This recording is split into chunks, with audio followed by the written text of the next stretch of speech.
blurts out while the president is giving his State of the Union. He doesn't just blurt out, he blurts out, liar. Then you got John Sununu, bless his heart, accusing a Republican who's voted for more white Republicans than Carter had liver pills.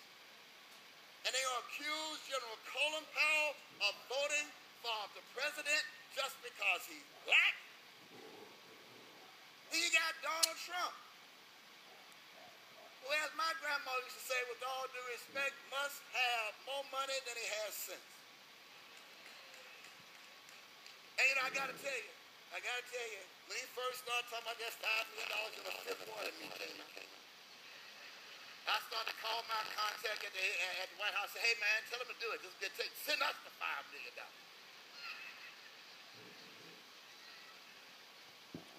But then I could hear my grandmother, who's been dead 30 years, say to me, it's a great line, don't dignify some statements with a response. Some things some folks say, you don't even dignify with a response. And that would be one of them. And Ann Coulter, the queen of Fox News, bless her heart, got nerve to call one of the most brilliant minds in the world a retard. She didn't even bother to say it. She wrote it down. Hunt your neighbor, say, what does that have to do with Luke 11? I'm glad you asked. Walter Wink calls them social demons.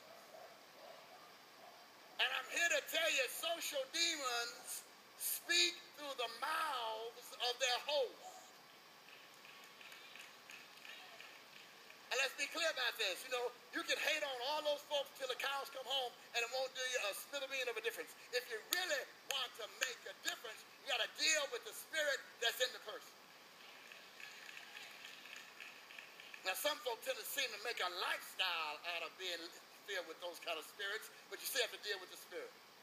Punch your neighbor and say, here we go right now. We're going to pull this together. Trust me, we will. In Luke 11 chapter, beginning with the 24th verse, we find a demon, whom Jesus refers to as a he. Now, let me pause here for just a ski days and remind you, demons are real. Just because some preachers don't preach about them, just because I don't talk about them a whole lot, don't you take their presence for granted. I said they're real.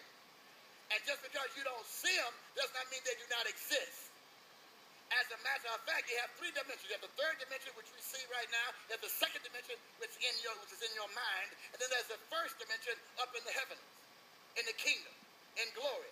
I can argue that what you see in the third dimension is actually only a shadow of the actual reality which exists in the first dimension. So then what's really real is not what you see, but what's already done in heaven.